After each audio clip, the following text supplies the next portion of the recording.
행운이 자신을 비껴간다고 생각하는 그 순간에도 운명은 당신에게 호의를 건네고 있어요.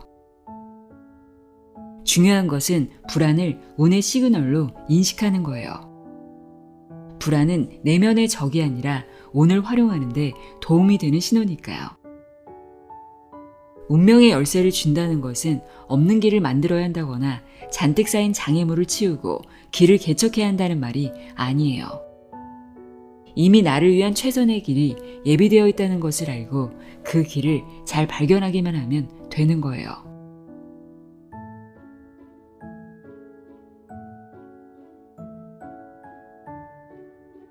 안녕하세요. 나의 소리책갈피 소리내어 읽다입니다. 불안이라는 감정을 우리는 보통 부정적으로 생각하죠. 오늘은 이 불안을 잘 활용하면 행운을 만나고 운의 흐름을 탈 수 있다고 이야기하는 책입니다. 2020년에 출간돼 큰 사랑을 받았던 더 해빙의 후속작입니다.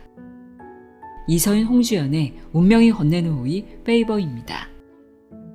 저자인 이서윤은 어릴 때부터 동서양의 운명학을 두루 공부한 대한민국 상위 0.01%가 찾는 행운의 마스터입니다.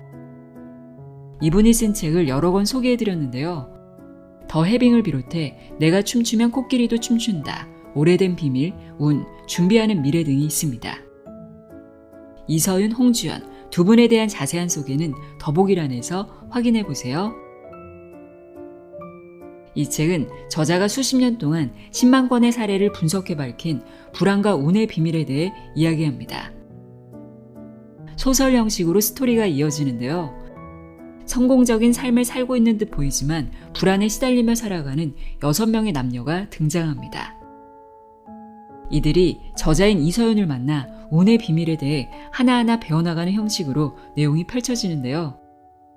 저자는 불안이라는 감정이 운을 활용하는 중요한 열쇠이기에 불안을 신호 삼아 나아간다면 운의 흐름을 타고 원하는 곳을 향해 나아갈 수 있다고 말합니다.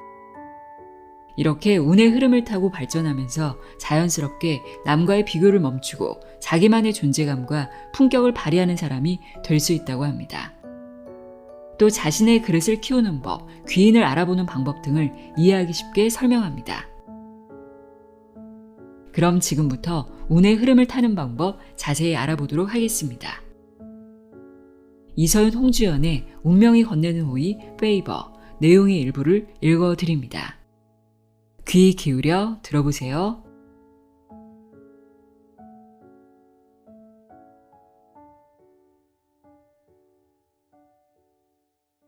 운의 원리. 운을 활용한다는 것. 곰곰이 생각하던 상우가 질문을 던졌다. 운을 잘 활용한다는 것이 정확히 어떤 의미인지 좀 헷갈려서요. 흔히들 말하는 행운을 얻는다 라거나 운이 좋다라는 개념과는 좀 다른 것 같다고 생각했거든요. 용기를 얻은 호정도 추가 질문을 했다. 저도 그 부분이 궁금했어요. 활용이라는 말은 보통 자신이 갖고 있는 것을 전제로 하는 거잖아요. 그래서 운을 활용한다는 말에는 우리가 이미 운을 갖고 있다는 뜻이 숨어 있는 것이 아닐까 생각했어요. 호정을 바라보던 서윤의 얼굴에 점점 미소가 번졌다. 바로 그거예요. 그 부분이 핵심인데 잘 캐치하셨네요. 네, 호정님이 말씀하신 바로 그 관점에서 출발하는 것이 맞아요. 운을 활용한다는 것을 그릇에 물을 채우는 것에 비유해서 설명해 볼게요. 같은 사람이 동일한 크기의 그릇에 물을 채운다고 해도 운을 어떻게 활용하느냐에 따라 그 결과값이 달라질 수 있어요. 어떤 경우는 그릇에 물을 꽉 채우고 나아가 그 그릇을 키울 수도 있죠. 반대로 자기 그릇에 10분의 1도 못 채우고 밑바닥에 물이 찰랑찰랑할 정도에 그칠 수도 있어요. 정리하자면 현실적으로 운을 잘 활용한다는 것은 자신의 그릇에 효율적으로 물을 채우는 것을 뜻해요. 아, 결국 같은 운을 만나도 그 사람이 어떻게 하느냐에 따라 달라진다는 말이네요. 듣고 보니 운을 활용한다라는 개념은 주체적이고 능동적인 의미 같습니다. 상우가 잘 알겠다는 듯 두 손을 마주치면서 말했다. 네, 맞아요. 잘 이해하셨어요. 그럼 조금 더 현실적인 사례를 들어볼게요. 어떤 사람에게 금전운이 상당히 좋아지는 시기가 왔어요. 이럴 때 예전에 친구에게 빌려주었던 돈 1,000만 원을 받는 걸로 그 좋은 운을 써버릴 수도 있고 기대하지 않았던 곳에서 2억 원 이상의 돈이 들어올 수도 있어요. 물론 이 액수의 범위나 단위는 그 사람이 가진 그릇의 모양과 크기에 따라 달라지고요. 서윤의 말을 들은 재현이 눈을 동그랗게 뜨고 놀랍다는 듯 반문했다. 우와, 그 결과값이 20배나 달라질 수 있다고요? 그렇게까지 차이가 날 거라고는 생각도 못했는데 운이라는 것은 어느 정도 정해져 있다고 생각했거든요. 재현의 말을 이해한다는 듯 서윤은 고개를 끄덕이며 단호한 어조로 대답했다. 그렇게 오해하시는 분들이 많은 게 사실이에요. 하지만 운이란 것은 수학 방정식처럼 답이 하나로 정해진 것이 아니에요. 오히려 부등식처럼 어떤 범위에 가깝다고 볼 수 있어요. 그렇기 때문에 같은 운이 들어온다고 해도 그 범위 안에서 어떤 값을 얻어내느냐는 사람마다 다를 수밖에 없고요. 가만히 그녀의 설명을 경청하던 산이 손을 살짝 들고 말했다. 선생님, 지금 운이라고 하신 것이 꼭 돈만을 의미하는 것은 아닐 것 같습니다. 다른 분야에도 적용이 될 것 같아서요. 질문을 들은 서윤이 경쾌하게 대답했다. 물론이에요. 일단 이해하기 쉽도록 돈을 예로 들어 설명드렸지만 제가 그릇이라고 표현했던 것들은 인간관계나 사랑 혹은 명예나 권력이 될 수도 있어요. 아까는 돈에 대입했다면 지금은 관계운으로 바꿔서 설명해 볼게요. 가령 운이 좋아지는 시기가 오면 귀인이 될 사람을 만날 수도 있고 그냥 주변에 나를 힘들게 하는 사람이 없는 정도로 그 운을 써버릴 수도 있어요. 서윤의 낭낭한 목소리에 지혁은 정신이 번쩍 드는 것 같았다. 운만 좋아지면 지금의 어려움이 다 풀릴 거라고 믿고 있었는데 내가 잘못 생각하고 있었던 건가? 같은 운을 만나도 어떻게 활용하느냐에 따라 행운의 크기가 달라진다는 말이잖아. 이런 이야기를 들을 거라고는 생각도 못했는데 일단 오늘 나오는 말은 한마디도 놓치지 말아야겠다. 마이너스를 줄이려면 운을 잘 활용한다면 어려운 시기가 왔을 때 마이너스 값을 줄일 수 있어요. 예컨대 어떤 사람이 재운이 좋지 않은 시기를 만났어요. 잘 대응한다면 투자에서 소액의 손해를 보는 정도로 넘어가겠지만 그렇지 못한 경우에는 재산의 상당 부분을 잃고 크게 낭패를 볼 수도 있죠. 이번에는 명예운으로 말씀드려 볼게요. 좋지 않은 운이 왔을 때 그저 소소하게 지인들 사이에서 작은 구설수가 생기는 정도로 넘어가는 경우가 있어요. 반면 과거에 올린 글이 온라인에 영원히 박제가 되면서 자신의 신상까지 밝혀지거나 명예훼손 및 각종 소송에 휘말려 사회생활에서 치명적인 타격을 입을 수도 있고요. 특히 안 좋은 운일 때 잘못된 선택을 하면 하락폭이 더 커지게 돼요. 이렇게 되면 나중에 운이 좋아진다고 해도 기존에 잃은 것을 만회하는데 기껏 들어온 행운을 다 써버릴 수도 있어요. 그래서 운을 활용한다는 관점에서 봤을 때도 마이너스 값이 커지지 않도록 관리하는 것이 대단히 중요하죠. 운명이 건네는 호의. 서윤이 말을 마치자 호정이 차분하게 자신의 이야기를 털어놓았다. 선생님, 저는 지금까지 운에 대해 잘못 이해하고 있었나 봐요. 지금까지 행운은 항상 저만 비껴가는 것 같았거든요. 반대로 불운은 저한테만 몰려오는 것 같았고요. 그래서 어느 순간부터 저는 운이 좋지 않은 편이라고 생각했어요. 호정은 말을 이어갔다. 그러면서도 언제 올지도 모르는 행운만을 간절하게 기다렸어요. 그런데 선생님 말씀을 듣고 나니 그렇게 생각하게 된 건 제가 운을 제대로 활용하지 못했기 때문인 것 같네요. 진심 어린 눈빛으로 호정과 눈을 맞추며 그녀의 말을 귀 기울여 듣던 서윤이 좋은 에너지를 실어보내듯 단어 하나하나에 힘을 주어 말했다. 충분히 그렇게 생각하실 수 있어요. 하지만 꼭 기억하셨으면 하는 것은 행운이 자신을 비껴간다고 생각하는 그 순간에도 운명은 호정님에게 호의를 건네고 있다는 사실이에요. 호정이 눈을 동그랗게 뜨며 반문했다. 네, 호의라고요? 서윤이 은은한 미소를 띤 채 고개를 끄덕이며 답했다. 네, 맞아요. 운명의 호의, 페이버라고 하죠. 보통 좋지 않아 보이는 일이 생겼거나 위기가 찾아올 것 같은 작은 조짐이 있을 때 우리는 스스로 불운의 시나리오를 쓰곤 해요. 이전에 좋지 않았던 경험을 떠올리며 불행한 일이 생길 거라고 예단하기도 하고요. 하지만 우리가 부정적인 감정을 느끼는 그 순간에도 운명은 우리에게 호의를 건네고 있어요. 여기서 중요한 것은 운명이 호의를 건네고 있다는 것을 아는 것이에요. 알면 믿음과는 다르죠. 믿음은 언제든 불신을 동반할 수 있지만 무언가를 깨닫게 되면 이전의 상태로는 돌아가지 않아요. 지구가 둥글다는 것을 한번 알면 다시는 지구가 평평하다고 생각하지 않는 것처럼요. 단, 우리가 페이버에 대해 생각해야 하는 시기는 바로 부정적인 감정을 느끼는 때예요. 일이 잘 풀린다 싶을 때는 오히려 경계하는 마음을 가지는 것이 옳아요. 자칫 자만해지거나 미래에 대해 지나친 기대를 품는 등 함정에 빠질 수 있으니까요. 페이버에 대해 제대로 응답하려면 각각의 부정적 감정이 뜻하는 것을 알아야 해요. 이런 감정은 오늘 활용하는 데 있어 서로 다른 의미를 가지거든요. 이번 모임에서는 그 중에서도 한 가지 감정에 대해 집중적으로 살펴볼 예정이에요. 페이버의 관점. 올바른 관점을 갖는다는 것은 자신의 운을 활용하는 데 있어 중요한 출발점이 돼요. 여기에서 제가 말씀드리고 싶은 것은 페이버의 관점이에요. 좋지 않은 운을 만나도 그 뒤에 운명이 건네는 호의가 있다는 것을 알고 그것을 활용하겠다는 마음으로 나아가는 것이죠. 운을 보다 주체적이고 능동적으로 대하는 자세라고도 할 수 있어요. 페이버의 관점은 운을 수동적으로 보는 것과는 달라요. 수동적인 입장을 택한다면 날이 굳을 때 그저 날씨가 좋아지기만을 기다리는 것 말고는 별다른 방법이 없는 것과 마찬가지거든요. 아, 그러네요. 그것은 좋은 운이 오기를 애타게 기다리는 것만 하는 거네요. 제 주변에도 그런 시각으로 운을 보는 사람들이 꽤 있는 것 같아요.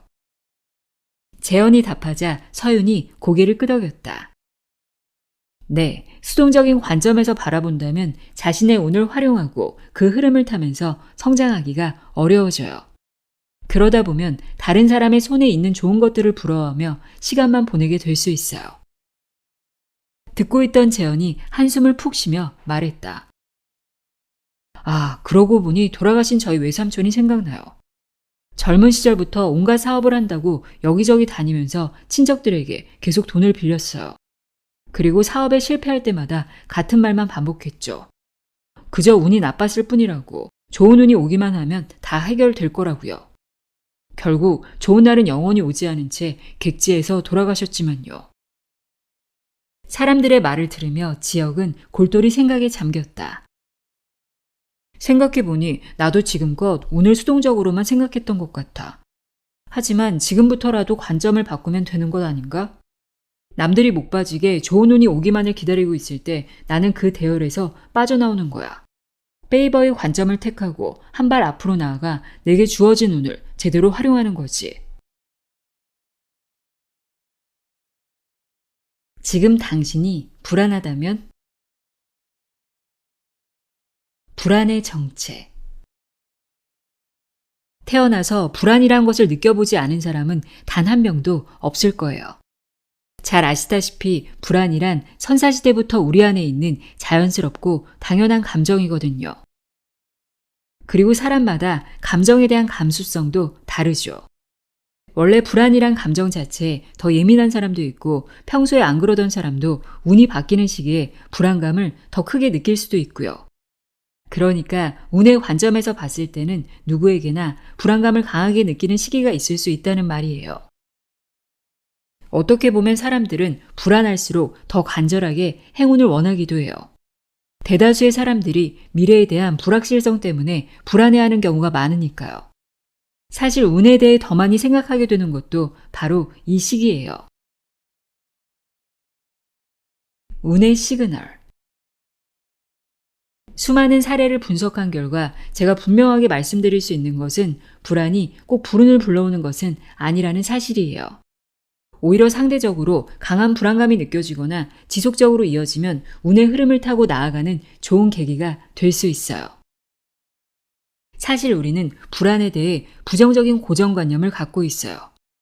불안을 좋지 않은 일이 일어날 징조라고 생각하거나 느끼면 안 되는 감정, 아니면 회피하거나 싸워야 할 대상으로 여기는 거죠.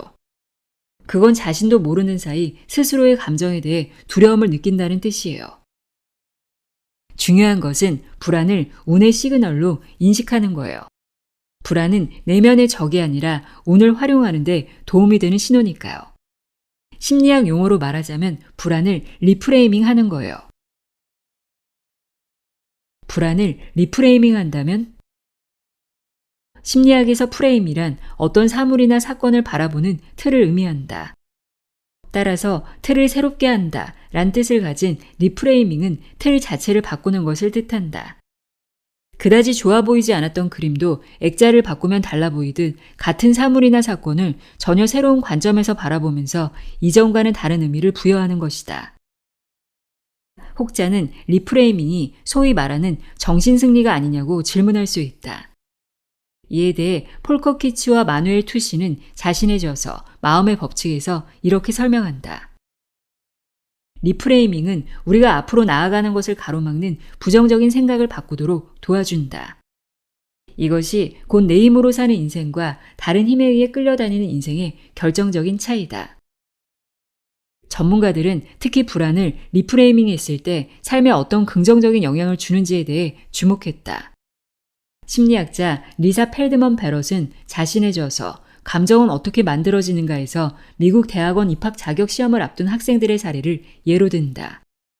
불안을 신체가 제대로 대처하고 있다는 신호로 리프레이밍한 학생들이 그러지 않은 학생들보다 대학원 입학 자격 시험에서 높은 점수를 받았다는 것이다.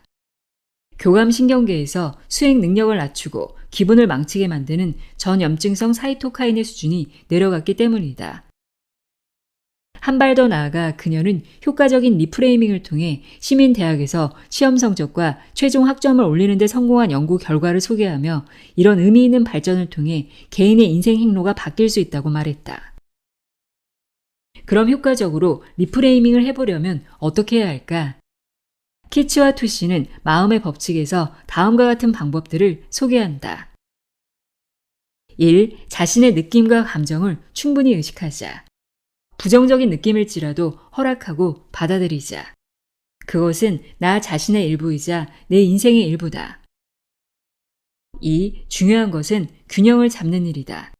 자질구레한 것을 두고 절망하거나 흥분하기보다 리프레이밍에 더 많은 노력을 기울이는 편이 정신 건강에 훨씬 이롭다.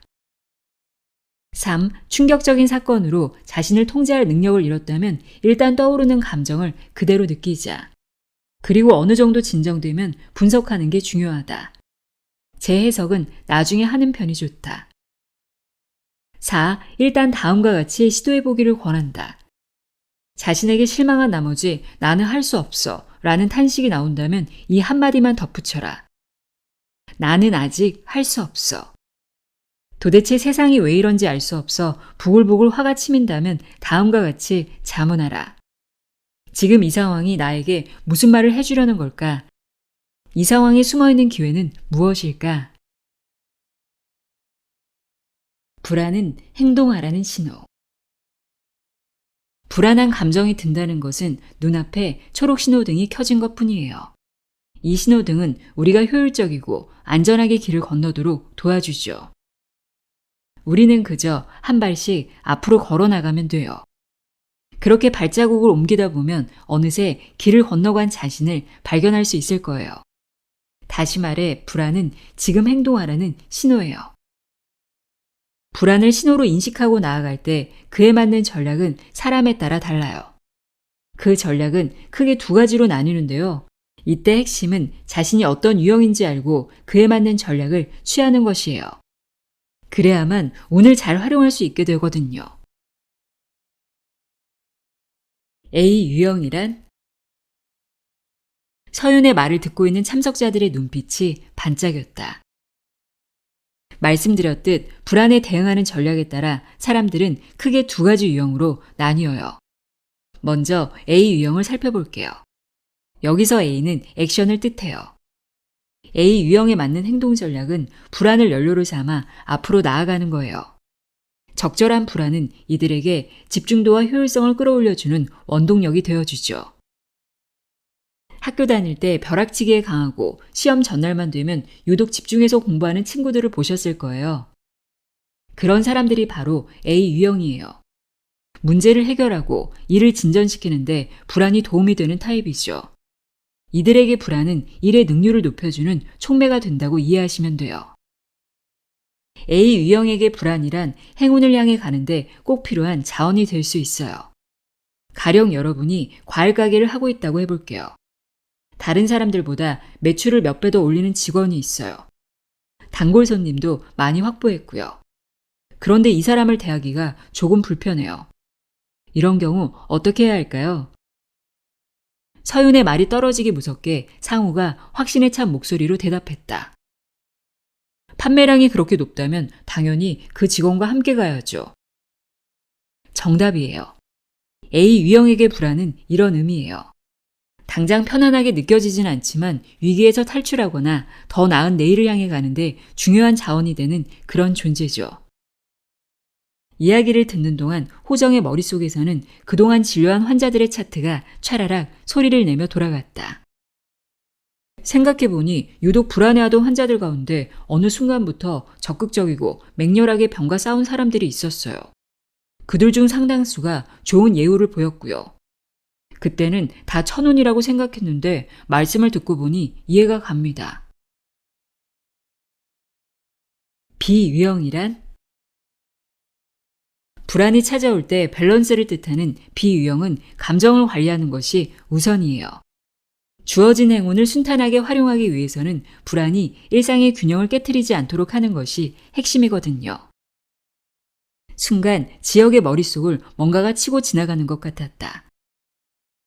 아, A 유형과는 대처 방식이 많이 다르네요. A 유형은 마치 불안해지게 만드는 원인 자체를 향해 달려나간다는 느낌을 받았거든요.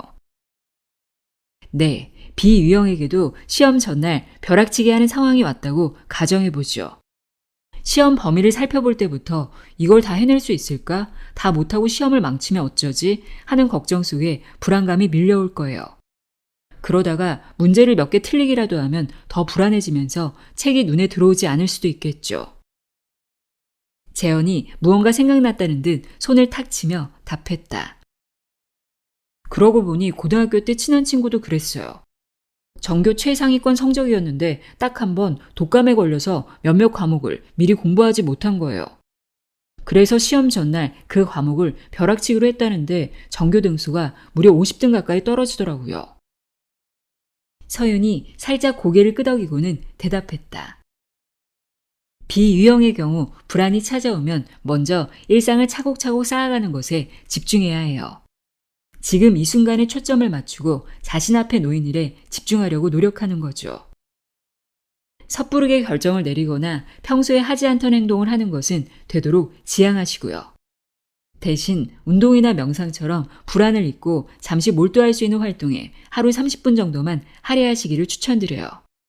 덧붙이자면 그 이상의 시간을 쓰는 것도 그리 권하고 싶진 않아요. 그리고 평소 습관대로 생활 속의 작은 루틴을 지켜가는 것을 목표로 삼으세요. 일상생활을 잘 영위한다는 것은 생각보다 굉장히 많은 에너지를 필요로 하니까요. 서윤의 말을 뒷받침하듯 호정이 이어서 말했다. 맞아요. 저도 사실 많이 불안할 때는 아무것도 손에 잡히지 않거든요. 밥을 제때 챙겨 먹는 것조차도 버겁게 느껴지고요. 비유형인 분들이 불안을 다스리기 위해 효과를 본 실천법 하나를 소개해 볼게요. 지금 만약 중요한 시험에 대비하고 있다면 실제와 동일한 스케줄로 매주 모의 테스트를 보는 거예요. 그런 다음 집에서 보던 것을 시험장과 비슷한 환경에서 보는 등 차차 실전과 비슷한 환경에 맞춰가면 도움이 될 수 있어요. 자기 자신을 알기 위한 여행. 늦게 피는 꽃. 이제 살짝 분위기를 바꿔서 요즘 유행하는 밸런스 게임 문제를 하나 내볼게요. 인생을 살다 보면 누구나 전성기라고 할 만큼 좋은 운이 오는 시기가 있죠. 그 시기가 인생의 전반부에 있는 것과 후반부에 있는 것, 둘 중 어떤 것을 선택하시겠어요? 참고로 운의 크기는 둘 다 비슷하다고 했을 때요. 서윤의 말에 참석자들이 흥미로운 표정을 짓더니 각자의 생각을 말했다. 가장 먼저 눈을 살짝 위로 뜨고 생각하던 상우가 활기차게 입을 열었다. 저는 후반부에 좋은 운이 오는 것을 택하고 싶습니다.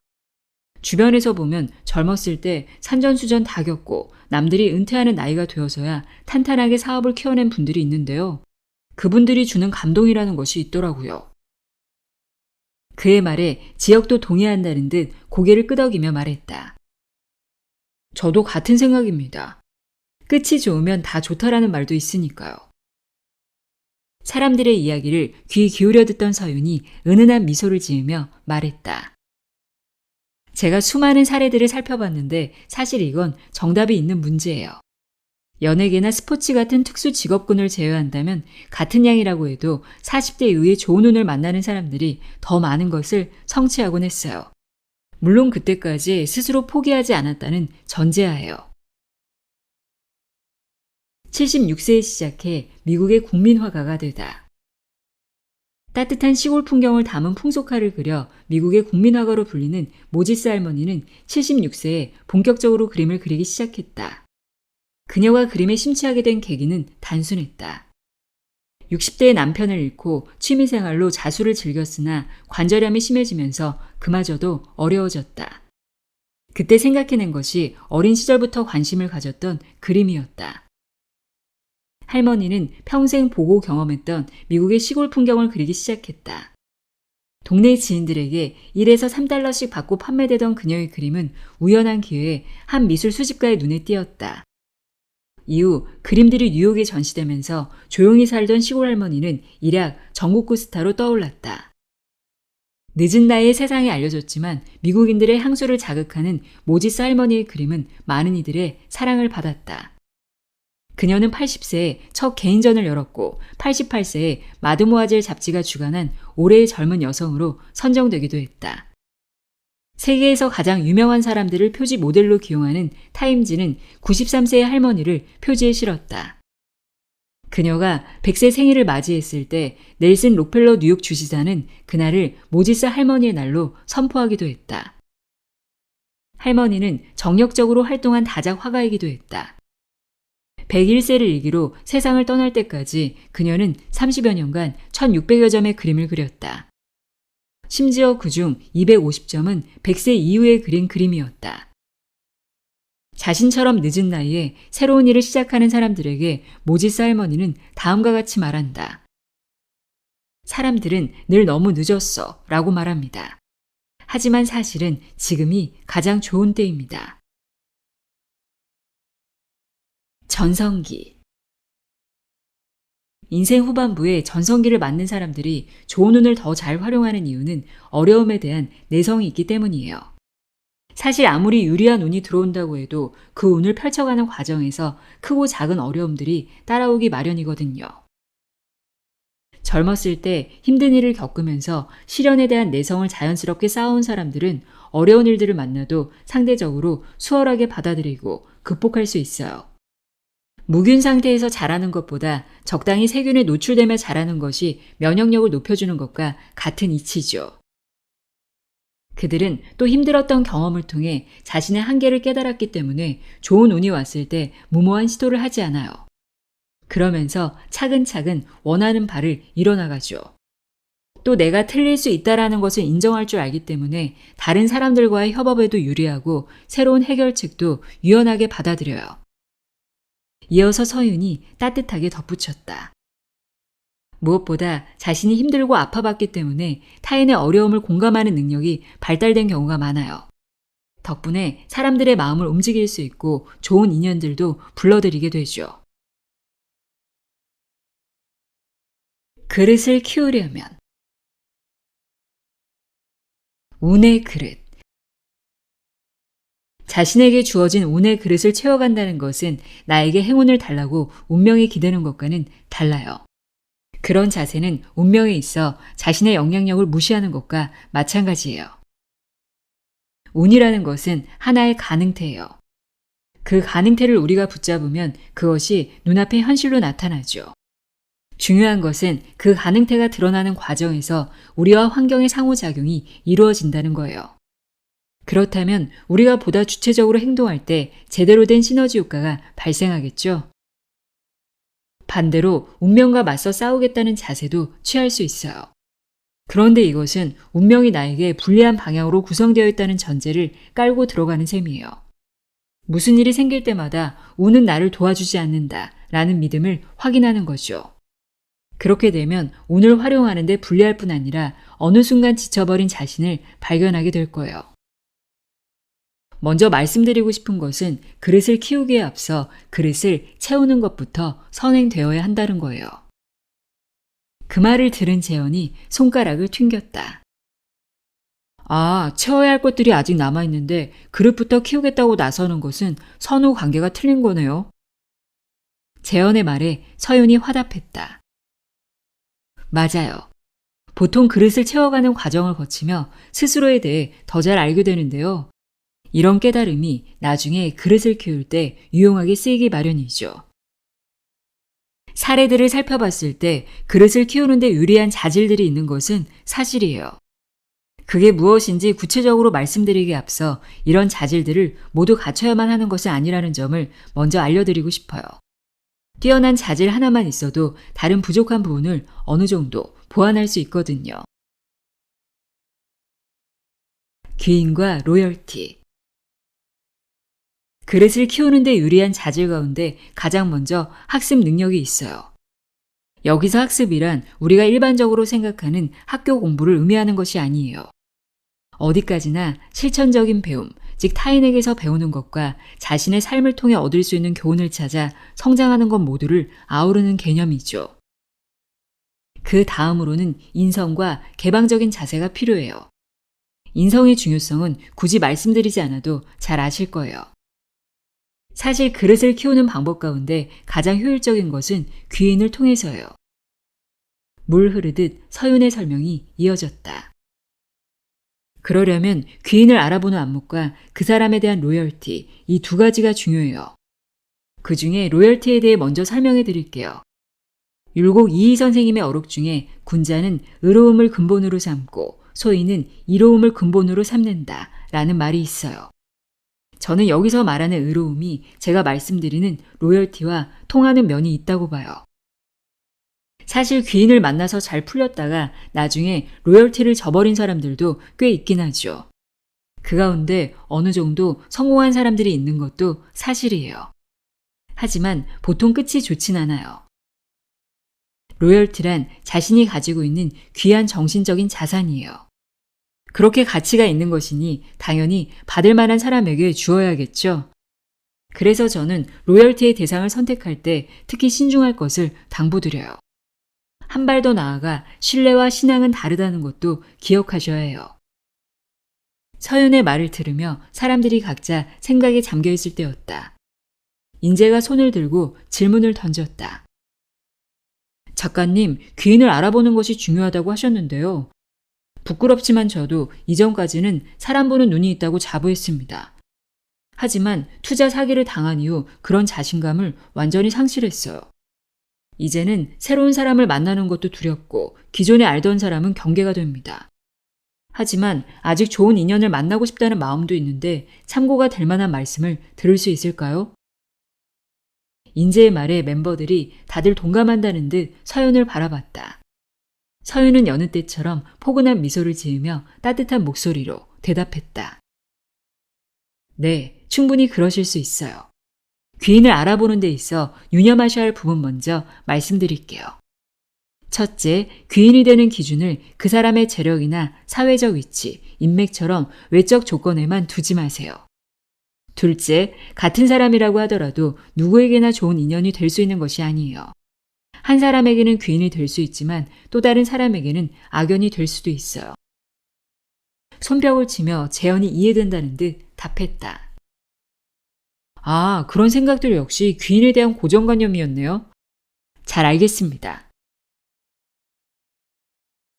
성공한 사람이라고 항상 귀인은 아니다. 서윤은 입가에 미소를 머금은 채 설명을 이어갔다. 사람과 사람 사이의 관계란 것은 기본적으로 에너지의 교환과 마찬가지예요. 우리가 친구를 만난다고 가정해 볼게요. 잠깐 커피 한 잔을 해도 기운이 나고 힘이 되는 친구가 있는가 하면 전화 통화만 했는데도 에너지가 다 빠져나간 것처럼 버겁게 느껴지는 친구도 있거든요. 돈이나 명예, 권력을 가졌다고 해서 그 사람이 자신의 귀인이라는 생각은 내려놓는 것이 좋아요. 사실 자신의 에너지는 나눠주지도 않으면서 타인의 에너지를 흡수하기만 해서 성공한 사람들도 일부 있거든요. 그런 이들과 가까이 했다가는 오히려 자신의 에너지만 빼앗길 수 있죠. 다만 이런 관계 역시 상대적이어서 타인에게 귀인이 된 사람도 나에게는 악연이 될 수도 있어요. 아, 지금까지 저는 남들이 부러워하는 위치에 있거나 저보다 잘 나가는 사람을 만나야 한다고 생각했어요. 그래야만 그 사람이 저를 끌어줄 거라고 기대했는데 크게 오해한 거였네요. 다소 허탈한 듯한 재현의 말에 서연이 살짝 안타까운 미소를 지으며 답했다. 네, 그렇게 생각하기 쉬운데요. 사실 귀인이 되는 사람은 오히려 자신이 운영하는 커피숍에 새로 들어온 아르바이트생일 수도 있어요. 같은 맥락에서 인간관계를 관리하는 간단한 방법 하나를 소개해 드릴게요. 각자 핸드폰 드시고 연락처에 저장된 번호들을 한번 쭉 살펴보세요. 그런 다음 이 친구는 돈이 많은 친구니까, 최근에 좋은 회사로 이직한 친구니까, 그런 것들은 고려사항에 넣지 마시고 자신에게 좋은 에너지를 주지 않는다고 판단되는 사람들을 별도의 그룹에 넣고 관리하는 것을 추천드려요. 이런 사람들과는 당장 인연을 끊지는 못하더라도 어느 정도 거리를 두는 것이 더 좋을 수 있어요. 사람들이 핸드폰을 꺼내 들고 연락처를 스크롤해 보고 있었다. 누군가는 즉시 불필요한 번호를 삭제하기도 했고 누군가는 잠시 머뭇거리다가 끝내 지나가기도 했다. 사람들을 살펴보며 잠시 여운을 둔 서윤이 다시 입을 열었다. 하나 더 말씀드릴 것은 그릇을 키운다고 해서 반드시 더 행복해지는 것은 아니라는 거예요. 어쩌면 일상적인 행복은 더 줄어든다고도 볼 수 있어요. 사실 상위 0.1%에 올라간 사람들을 보면 일반적으로 말하는 즐거움과 욕망은 어느 정도 포기하거나 멀리하고 살아가는 경우가 많아요. 참석자들은 진지한 표정으로 서윤의 말을 경청하고 있었다. 어떻게 보면 그릇이 클수록 불만족을 느끼기 쉽다고 볼 여지도 있어요. 똑같이 1리터의 물을 넣는다고 해도 그 사람의 그릇만 10리터라면 여전히 90%를 채우지 못한 셈이니까요. 그리고 그릇을 키우는 데는 어느 정도의 희생이 필요하다는 것도 알아두셨으면 해요. 대가 없이 주어지는 것은 없다는 자연의 법칙을 거스를 수는 없는 법이죠. 행운은 나이를 가리지 않는다. 숨을 쉬고 있는 한 행운을 만날 기회는 있어요. 실제로 사례들을 살펴보면 60대 이후, 심지어는 90대에도 좋은 운이 들어오곤 했어요. 그 운을 잘 활용만 한다면 충분히 행복하고 편안한 삶을 누릴 수 있고요. 그런데도 나이가 들었다는 이유만으로 자신에게 주어진 행운을 미리 포기하시는 분들이 있어서 안타까워요. 나이에 대한 고정관념에 얽매이다 보면 세상이 정해놓은 시간표에 따라가지 못할 때 불안해지기 쉬워요. 그럴 때 저 사람은 40대에 이만큼 이루었는데 왜 나는 못했을까? 라는 생각을 하실 수 있는데요. 그 사람이 갖고 있는 운의 시간표와 나의 것은 다를 수 있다는 것을 알고 자기만의 때가 온다는 것을 기억하셨으면 해요. 나에게는 나만의 시간표가 있는 법이에요. 아울러 60, 70대 이후에 좋은 운을 잘 활용하기 위해서는 이전보다 자신에게 초점을 두시는 것이 좋아요. 시니어분들 중에는 지금까지 타인의 시선을 우선순위에 두고 살아오신 분들이 많은데요. 스스로에게 보다 적극적으로 관심을 가지면서 자신만의 행운이 빛을 발하도록 살아가시면 좋겠어요. 길을 발견하다. 서윤은 차분하게 대화를 이끌어갔다. 인간은 완벽하게 이성적일 수가 없기 때문에 우리가 선택을 할 때는 어느 정도 감정이 개입할 수밖에 없어요. 이럴 때 신호로 오는 감정들은 보통 불안, 기대, 두려움, 쾌락 등이에요. 그 감정들을 어떻게 관리하고 활용하느냐에 따라 선택이 바뀌고 결국 각기 다른 운명이 펼쳐지게 되죠. 먼저 감정이 도움을 주는 경우에 대해 말씀드려 볼게요. 이성적으로 생각했다면 고르지 않았을 길인데 감정이 이롭게 작용해 더 좋은 길을 선택하게 된 거죠. 그렇게 좋은 선택들이 쌓여갈수록 우리는 자기 그릇에 점점 더 많은 물을 채울 수 있게 돼요. 반대로 그런 갈림길에 있을 때 감정 때문에 좋지 않은 선택을 하기도 해요. 그 감정 중 하나인 불안에 대해 지금까지 살펴본 거고요. 사실 이럴 때 문제가 되는 불안의 상당수가 과거의 상처나 안 좋은 기억에 그 뿌리를 두고 있어요.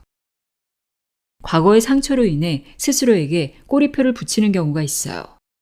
그런 감정에서 탈출할 수 없을 거라고 스스로 한계를 정해버리기도 하고요. 운이라는 것은 각자의 과거를 치유할 수 있는 또 다른 기회를 우리 앞에 놓아주기 마련이에요. 이때 중요한 것은 치유할 수 있는 힘이 우리에게 있음을 인식하고 또 믿는 것이죠. 그렇게 스스로를 믿고 자신이 살아온 삶에서 배움을 얻는다면 우리는 감정을 활용해 옳은 길을 고를 수 있어요.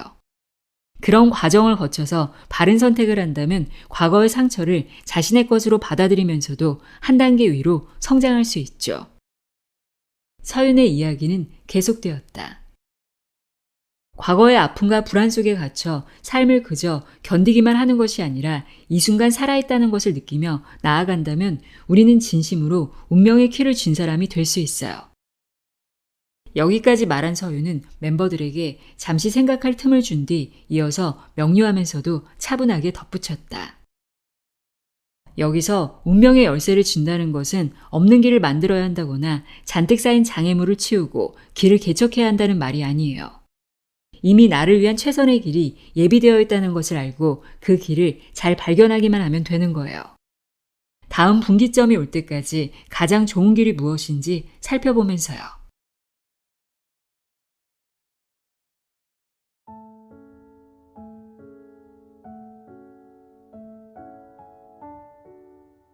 운명이 건네는 호의 페이버 읽어드렸습니다. 불안이라는 감정을 잘 활용해서 운의 흐름을 타는 방법 들어봤습니다. 지금 많이 불안하다면 이것을 운의 시그널로 성장의 기회로 보고 책에서 알려준 방법대로 앞으로 나아가는 방법을 모색해보면 좋을 것 같습니다. 오늘도 함께해 주셔서 고맙습니다.